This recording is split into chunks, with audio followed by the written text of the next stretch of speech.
Okay, restart. I'll start. Thank you, Boaz. Throw the flag. Football. Now we are Throw the recording. flag. We're recording now.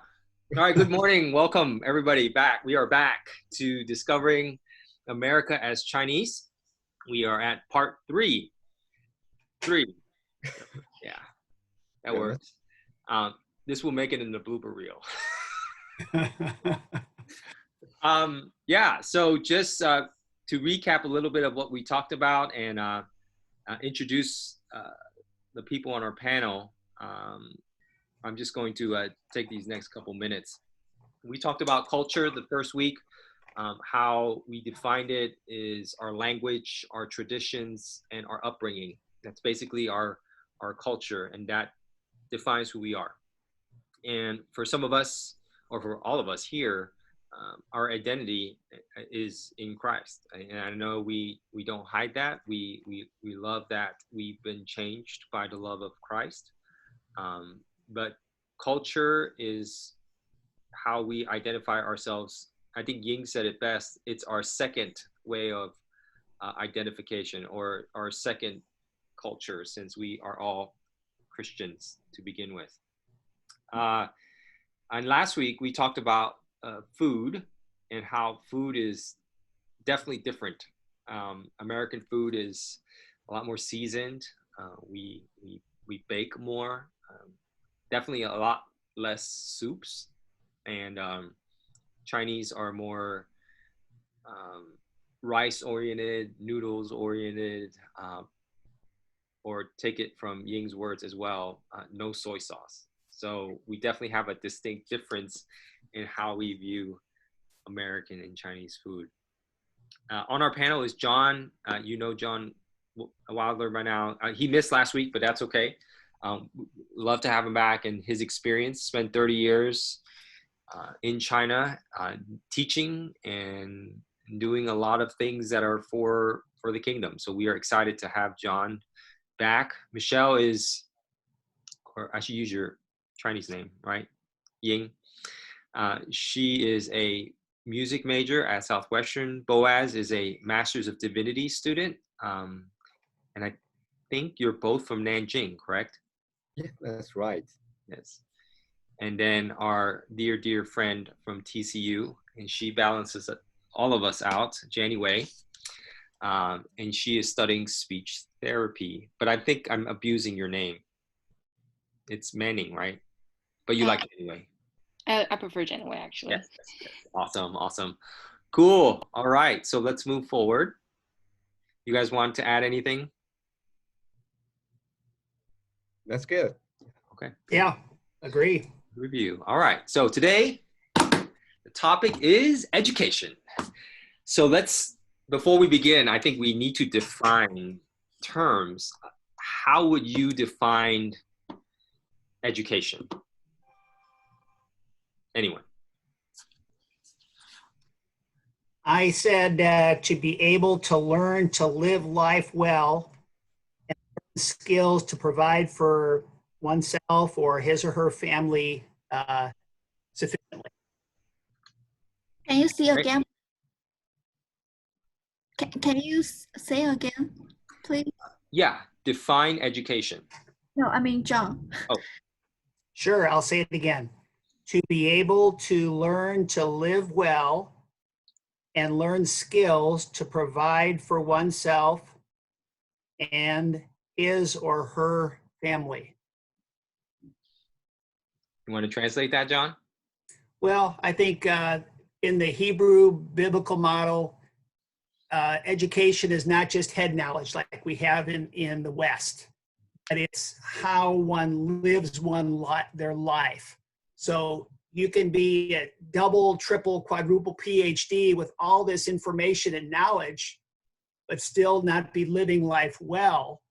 And you can have all this education and knowledge, but you don't use it and you can't provide for yourself. You might be homeless. So I think there's education has a goal to learn to live life well, but also to provide for yourself through the training that you receive in your education, so that you're not a burden to others and society. Those are some of the ideas I had with that definition. Very good. Mm. Boaz, what do you think? I think that personally speaking, education is that all you received formally or informally from the family and from the school and from the society to prepare you to go into the world well enough to lead a life by yourself alone. That's good. Yeah, but I think that today, are we going to talk about more education than we receive from the school? Yes, Mhm. we are. And we'll look at the Okay. differences between Chinese and American education.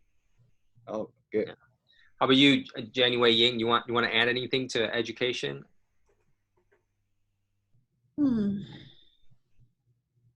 I have a question for Boaz. Okay. So, as Christian, we know that sometimes God works in some way we don't know, like the Holy Spirit reveals people something. So, does that include it? I mean, the way Holy Spirit works, Mhm. is that education, part of education? Yeah, that's part of education. That's the education that we receive mostly in Southwestern. Okay. Yeah, I think I can say religious education is included in both Chinese and in America, but in different forms. But yeah, it's different. But we still need to be educated to serve the Lord better. Absolutely, absolutely. Wow. But yeah, we'll get to Western kind of education. Jenny, you want to add anything to that? Well, like when you said education, the first thing like for me would be education system. Yeah. And because like being in China, that's a huge thing. Then I would think about deliberate and how do I say this? Direct and indirect Mhm. education. Like direct are you are giving out the information in the purpose of educate someone. And indirect would be something that you do. Like you don't say it, but it's not explicitly explained, but then the kids may learn or pick up from you just in daily life. Very good. Yes, there is some education where you don't actually have to be directly teaching. Yeah, to actually learn. That's good.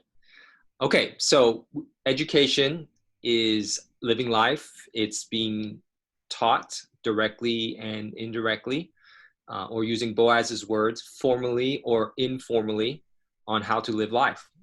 I think the word there is dependence, as opposed to being alone. But to develop dependence and be able to be fully functioning, and borrowing from John's words, be able to contribute to society and not be a burden to society. That's a good definition. So now we're going to move towards success, right? So education is training us for some form of success. Okay. So how culturally, and I know how Americans view success, how do the Chinese view success? How do American view success?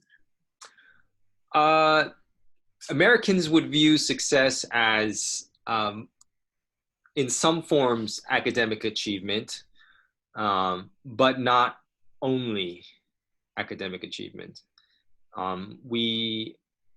John, you can add in here, having a family, having a home, material things. So I grew up in society being taught that the chief end and gain of education is to have a wife, 2 kids, a home, and a car. So that was taught, that was modeled. I mean, we can even see in our books, when you look at the pictures, you see a mom, a dad, 2 kids, a car, and a house, right? That's kind of the model that you're given. And if you achieve that, I mean, regardless of education, I mean, look at some of the most famous Americans who are athletes, who are musicians, and some of them, or even IT guys, you know, like Elon Musk or the guy from Microsoft, Bill Gates, right? Some of these guys, they didn't have higher education, but they did it themselves. And that's something that I can kind of mark as that success for an American. How about for you, the Chinese, as you grew up, how did you see success or define success? I think when you're in school, it's good grades. And after school, it's like get a good job and you can make money. Usually the more the better. And they will love for you to have a steady job. Like you can get your regular paychecks and like be able to afford yourself. And then it's family again. You get married at the right time, before 30 or even earlier. Right. And you need to have kids for sure. Yeah, I have succeed. Yeah. So money over status. Okay. What do you mean by money over status? Having more wealth, so resource, however you attain it. Well, I guess academics would still be part of it, but achieving wealth rather than having status. Because I hear a lot of horror stories that in China, even people who are at the highest level, and this is not to offend any Chinese people who are viewing this YouTube video, but just of them just greedy, you know, they will take advantage of the workers in order for their own personal wealth and gain. So a lot of times status is great, but the chief end is more wealth, more resource. I can be wrong. You can jump in. Mm-hmm. I think that might be another topic, how people do business. Yeah. Social etiquette, right? Yes. Yes, I agree with Jenny that the schools, I think most of the people, including the teachers, the parents, and the students themselves, they will see that if you get a good grade, then you're a good student. And if a school can send more people, more students to the best universities, and then the school have a good education. But it's not good in other, maybe there are some other people then who don't view education this way. I know more and more, especially in Christian families, they want to do homeschool education because they want to educate their children to be a good follower of Christ, so that one day he will be faithful in the society, and in all his lifetime it's not very important for them to get a good grade, but they need to learn how to lead a good life according to the words of the Lord. Go ahead, Ying. So culturally, if we define success, I find the interesting thing in China that even though some people are very successful, some middle class, they also have anxiety. They are very anxious. Yes. And they don't know what they're anxious about sometimes. And so their children already have much they are very, very rich people, and their children, even though their children don't have to be successful in material, they still don't have to worry about their life. They don't have to have a high university degree. They don't have to earn a lot of money. They still have money because their parents will give them money. So I think now the Chinese, especially some middle class, some successful person, their definition of success is not like our parents. It's not like before, their definition. Not as academic as it used to be. Yes, I think John, so. John, you've been involved with schools on both ends. How do you view schooling in America versus schooling in China? I think what you talked about in China in certain ways or in America are very true, that it seems like the material pursuit is very much a part of both educational systems trying to have your education prepare you for making maybe lots or sufficient amount of money for the future. But I think both educational systems have their weaknesses and their faults, that they don't consider some of the things like how people are living life. You know, one of the things I found very troubling in my education at a graduate school for business in Phoenix was in in the late 1980s, there was a big scandal ethically in America because this company Enron was cheating people of money and doing financial accounting very very badly. And the sad thing for me was this ethical aspect of doing business well was totally ignored by my graduate school. They didn't even talk about this area.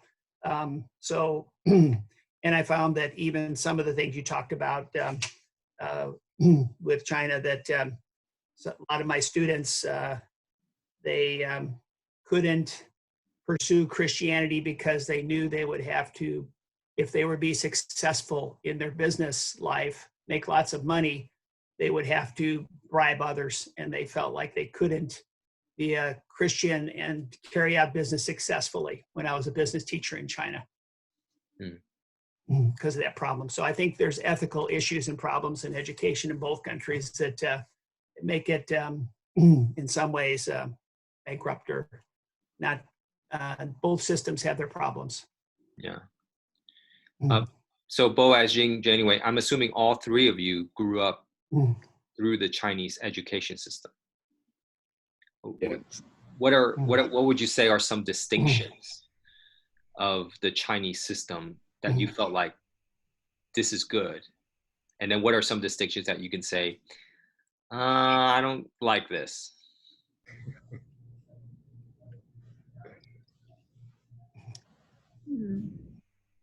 Yes. I think one of the part that I have benefited from the system, the Chinese education, is the how to view the authority. Actually, it has some strong, some good and some bad from it.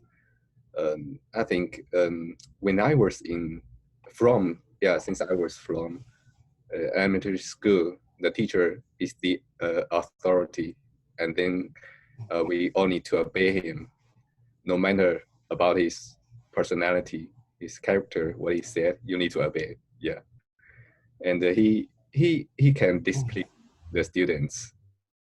So this is the authority, the conception of the authority that I have from elementary school and middle school, and even go into the college, university.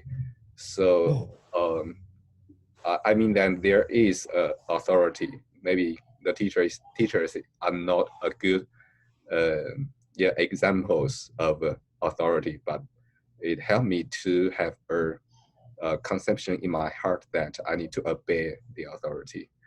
Yeah, but a bad part from this is that sometimes they just teach some wrong things. But you think that he's authority, so you need to obey.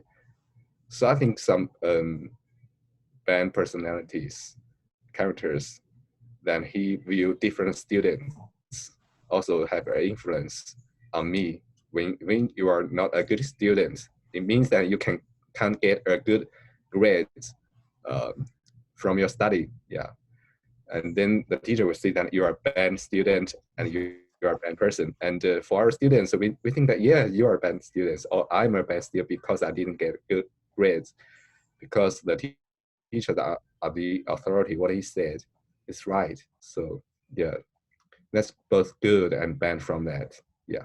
So your From identity can be tied into your grades. Yes, I think so. Wow. Yes. Wow. Yeah. Wow. It's different here. Well, no, ours is based on, I mean, John, you can attest to this. I mean, truth, right? If it's right, it's right. If it's wrong, it's wrong. But you don't base the character of a child just because they get bad grades. That's what I experienced. That's the education I experienced. Wow. So you're a good student or a bad student? Yeah. He was a very good student, outstanding student. When I was in high school, before the second year, I was the top students in my city. But I find that why I work so hard, why I have to study so hard. I couldn't find my motivation. And I find that my teachers, my parents, they, like Philip said, they put my value based on my scores. Yes. That's so terrible. And so from my second year, I started to go the opposite side. I try to be a bad student. But a good person, right? Yeah. I intentionally got lower score. Oh, okay. I want to see how their reaction to me. So yeah. So my story is not a normal story. I am not a typical Chinese student. I want to be a bad student just in order to see how their reaction to me. So what's a typical Chinese student? Work so hard to please teachers and parents. With no anxiety. And it's hard, right? It's hard, right? Yeah. Well, very hard. Chinese students work very hard, study very hard. And the parents, yeah. Go on. Also, I find that in the piano performance, Chinese students, they're skillful, very skillful, very technique. The piano practicing very hard. They do that. Yeah. Oh, go ahead. Yeah. Sorry. I wanted to try to get Jenny Wei in here as well. How was your schooling experience? Okay, I'm gonna tell one concept. I don't know if you guys know that, but it can be kind of scary. Like the best students or the students that the teacher love the most are the ones that are very quiet, staying at their desk, studying, even during recess. In China. Yeah. And I'm not surprised. Yeah, it's just they are, you can know, and because the teacher says that, people like all other kids will see those kids as, oh, they're good. And because like for my school, my elementary school, we're gonna vote every semester to pick, or every year to pick 我们叫三好学生和学习积极分子. It's a top student. Like top students, they're gonna get a title, a reward. You'll get prizes. You get to go to like a mini adventure day with like, just you're gonna do something fun. You get to do something fun, and then when we vote, it's actually heavily like you're influenced by what the teacher said, and you know that, oh, they're good students. And we also like they assign roles to the students to do things. 大组长、中队长和小队长. Yes. 3 different levels of students. They're gonna help with some of the like kind of administration work around school, and like those kids got assigned because they are from the teacher side more responsible for things. I'm not a bad student. I'm just like, I don't have bad grades, but I make trouble. So Yeah, like I would not be sitting at my desk. I would be wrestling with all the boys or like chasing people around, restless during recess. So at the end of the year, those awards put you in a higher school, right? Because I know Nanjing, there's Nanjing like tech school, and then there's Nanjing normal. Oh no, it's like just in school you're gonna get that, but then when you apply for middle school, like for my time, now it's different. But back then, when I was applying for a better middle school, I have to present that like I have this. They have like minimum requirement. You have to have like at least one of this and two of the other to be able to qualify to apply for that like Wow. better middle school. That's how I was. This is And Zhejiang, right? what? This is in Zhejiang. Yeah. Yeah, Zhejiang. Mm-hmm. Yes. And Good. but then again, because I was like my grades aren't that bad, so I actually got the like not the top one, but that like the slightly better one.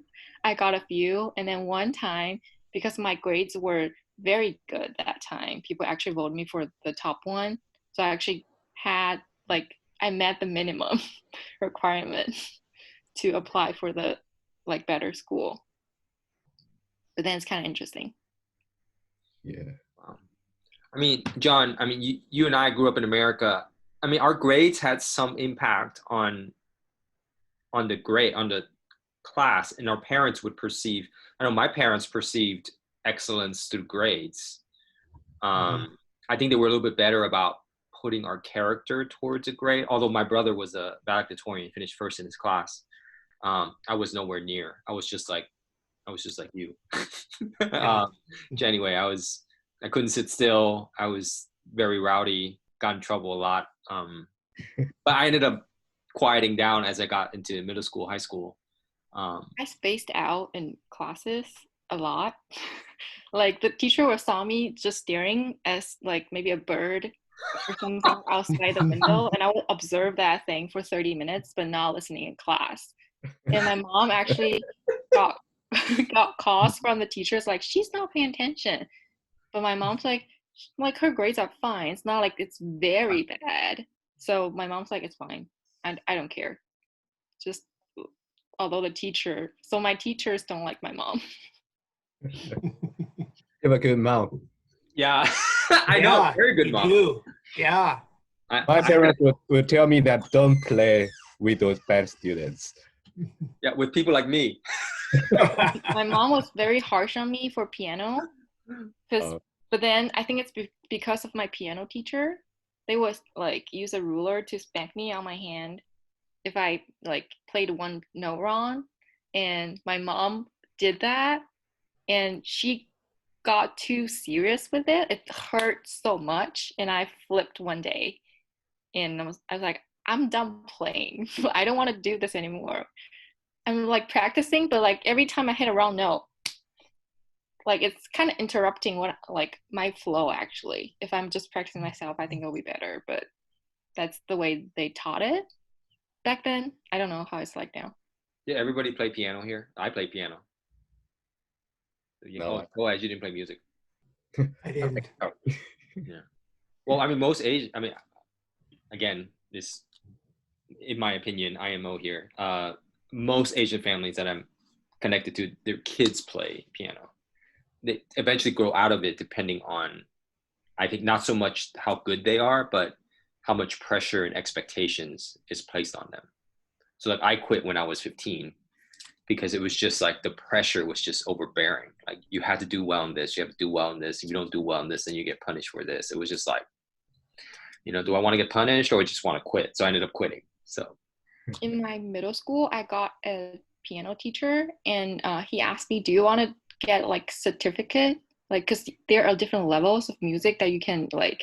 There are tests in China you can take for piano playing performance, and so he's like, "Do you want to like take those tests and we can practice for that, or do you want to learn how to play those famous piano songs? So like, at family parties or events, you can play something that they know."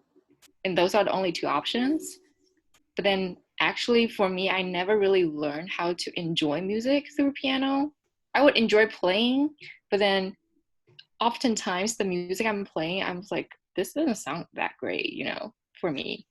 Like, why am I playing this just because I want to take a test for someone else? Or I want to play it for someone else to please them? Like, that's not how I am. So that's why I guess piano didn't work out for me later, like in the end. That's a great point. Well, as you mentioned it, pleasing parents is a big thing. Yes. Yeah. I got my bachelor's degree because I wanted to please my parents. Mhm. Yes. That's very important for Chinese students. Yeah, and the end of every semester, the teacher will arrange every student to a position according to their grades, their scores. Then you are number 1, you are number 2, you are number 3, and then number maybe 48. Yeah, you tell this to your parents. It will be a hard time for some students. Yeah. Number 50, yeah. Me.哇， Yes. 像名次表吗？ Yeah, we have that. 那个怎么翻译那个东西？ Like they'll give you ranks. Like you'll get a sheet with everybody's score on it. Yes. And that is publicly. And people would run to and see it, right? They would look at their scores. No. You get a like paper for yourself, and that one has everybody's grade. Oh my gosh. And that is public. Everyone can. That's And exactly. the teacher will read it publicly to the classmates. But then you know what the funny thing is for my middle school? Like my middle school is kind of better, so they didn't put our names on it. They're only gonna put your name on your column, but you're gonna see every other people's grades. You just don't know their name. And then because we know like who got what grade at what test usually, because people are gonna share or brag about it. And then you kind of know who those people are. And then like people like my classmates would start to, actually I did too, start to put their name on there. And then we're gonna calculate like we're gonna add all the numbers up and then calculate the like ranks ourselves. Oh, so you do it Like by even the teacher didn't do it, the students are doing it. Hi, Philip. A lot of peer pressure when it comes to academics too. Wow. Yeah, have this stuff like a rank sheet, this stuff. Yeah. Philip, you Wow. don't have, So like for me, one thing that hurt me a lot is that in my middle school, like I was really good at math. So like I was top of my class for math. And like for the first year I was in middle school, I was so good. My math teacher was so proud of my math teacher is so proud of me. And she actually told another girl that if you can ever be as good as Janeway, you're good.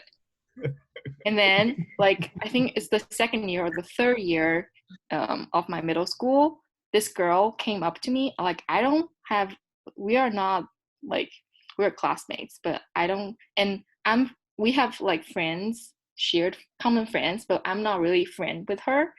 So she came up to me and she's like, thank you for not working so hard so I can catch up with you. Wow. I'm not surprised. That's I'm like, who are you? Come on, I don't know you that much. And I don't even know that we are competing. Come on. it's amazing how it's I mean, we talk a little about counseling here. I mean, it's a trigger because it's bringing back those memories. It's surfacing it to the top.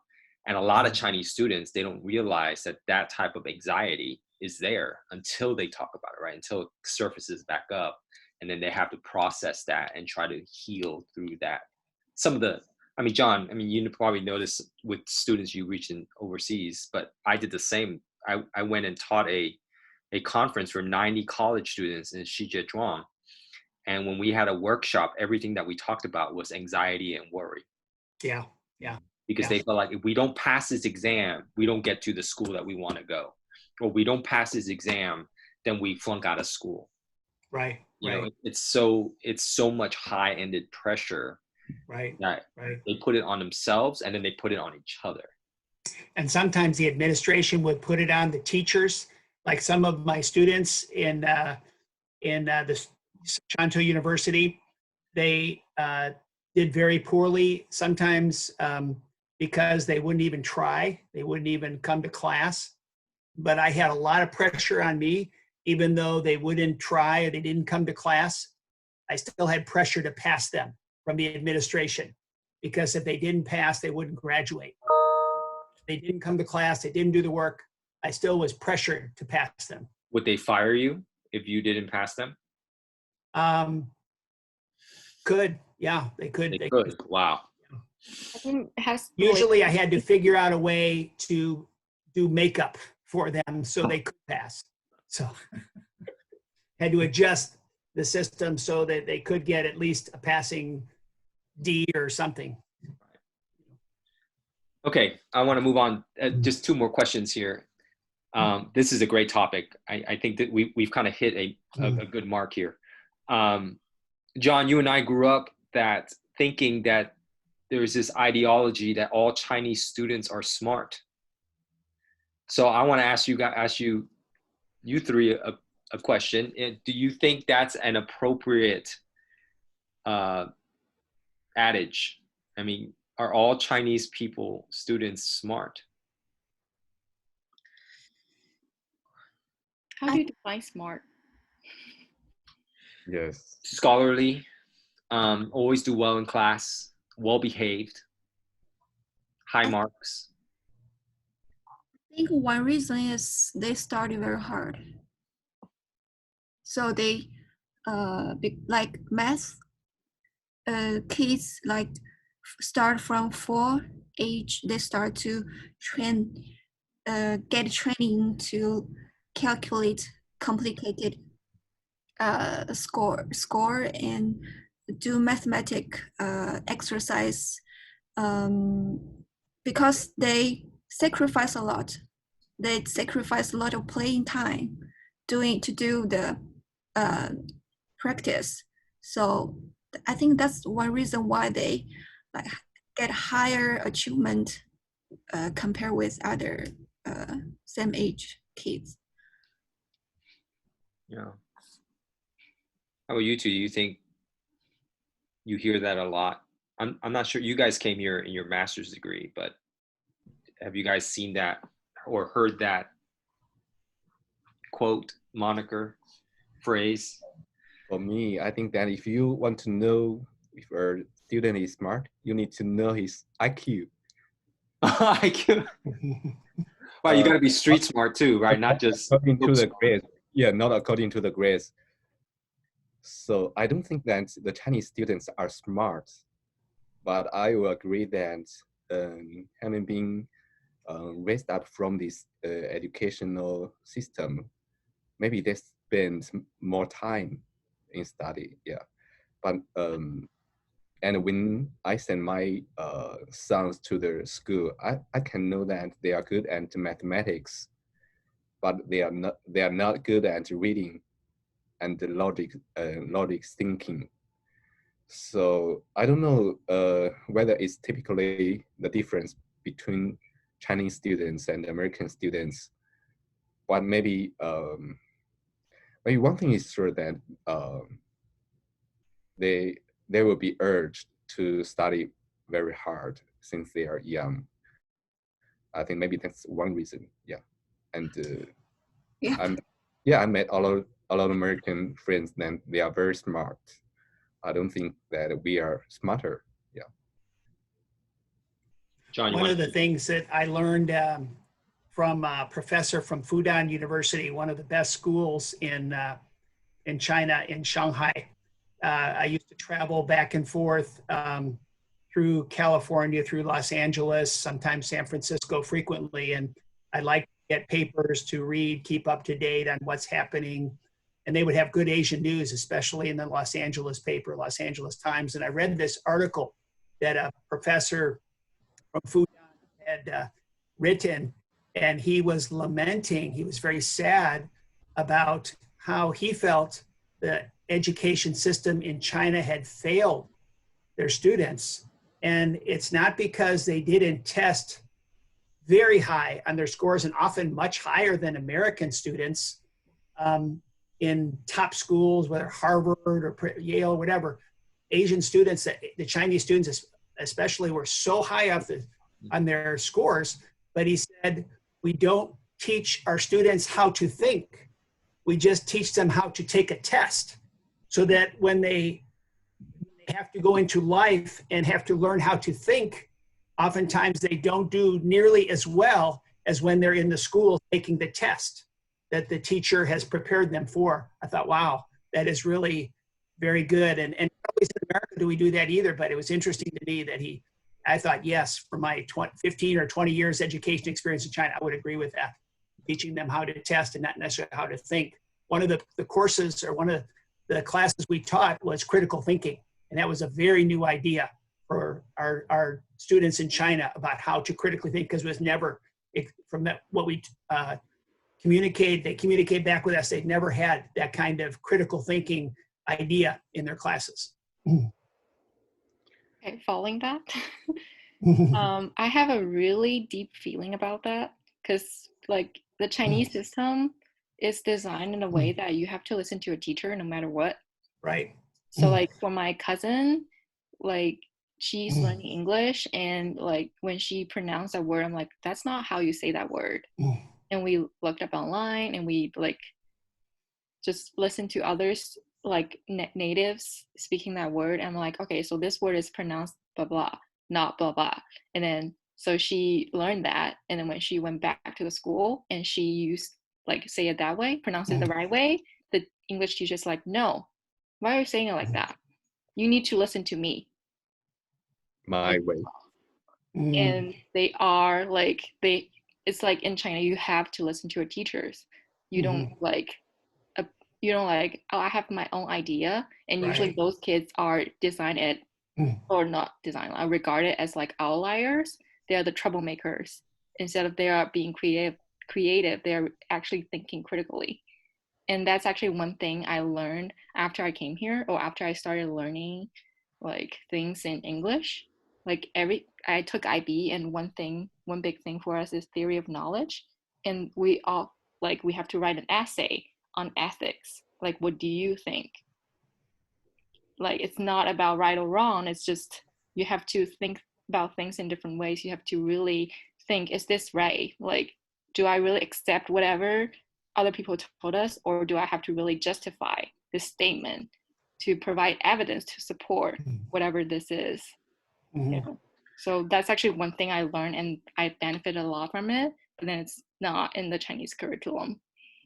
Yes, because students are scared to express their feeling, their thought, because they are not encouraged to do that. And so in my class, they're all Asian people, Korean and Chinese. And during the class, when the professor asked a question, no one answered. No one raised a hand. And the professor is a very experienced missionary, and he knows the Asia culture. And he said, oh, don't be so humble. Just say what you thought. Yeah. I think in Chinese education, there's no value foundation, no worldview foundation. That kills. So, 没有价值观的基础。So 价值观基础没有。我是到了 I start to learn basic world values after I become Christian. So. Yeah, it's very hard for me to teach listening and speaking classes in China. You have to get students to speak and try to get them to speak of some of their ideas and their thinking. And oftentimes they were afraid. They wouldn't want to. But then after a while, after they saw we weren't going to criticize them strongly or hit them down, then slowly they got a little bit more willing. And then as the weeks went on, they get excited to be able to express their ideas. But it was very foreign, very different. Taking our classes, we encourage them and urge them and lead it with them. Give us your ideas. You've got to practice. You got to speak, or you won't improve your English.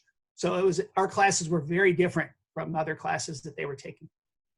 It's amazing how we're dialoguing right now is very different than your culture, because you guys are outspoken. You're speaking your values. You're speaking your opinion, and that's almost unheard of in a in a Chinese classroom. Mhm. At least from what I've heard, not just from you guys, but when I was overseas. Okay. Oh, go ahead. I cannot say, I can only say the experience I have, so the education I have experienced, but I don't know nowadays. Now in next generation, the situation may change. Mm. I mean, maybe students are more encouraged to speak their thoughts, their feelings, not as our experience. 我可能那个情况会有改变，我觉得下一代可能会好一些，可能会好一些。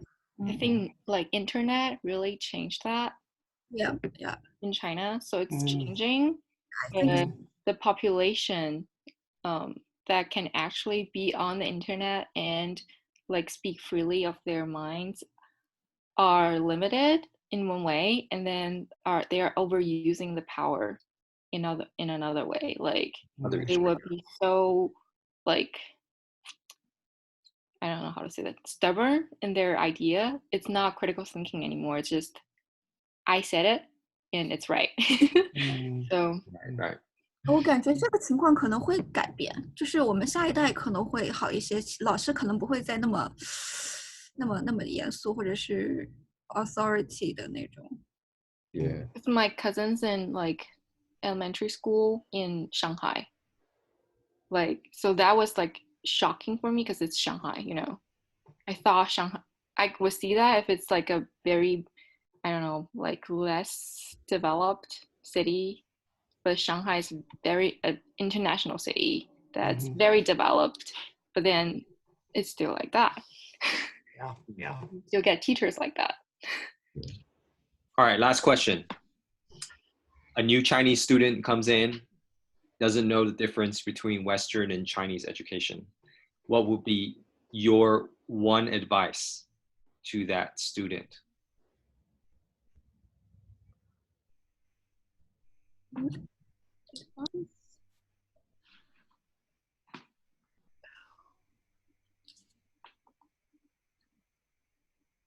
I will give the advice that don't be too shy. Just express yourself, your idea, yeah, with your professors and your students, classmates.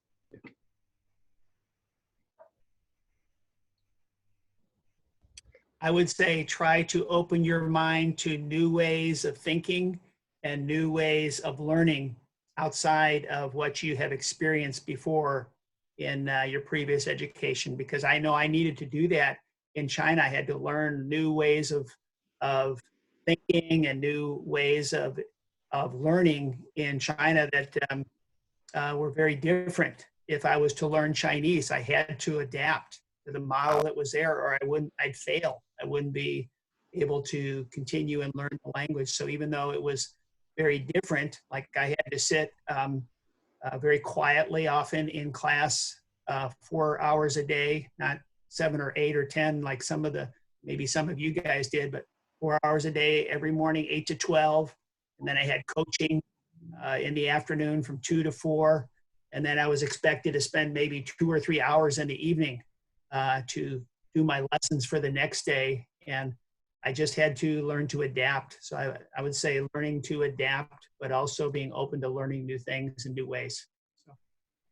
I agree with John.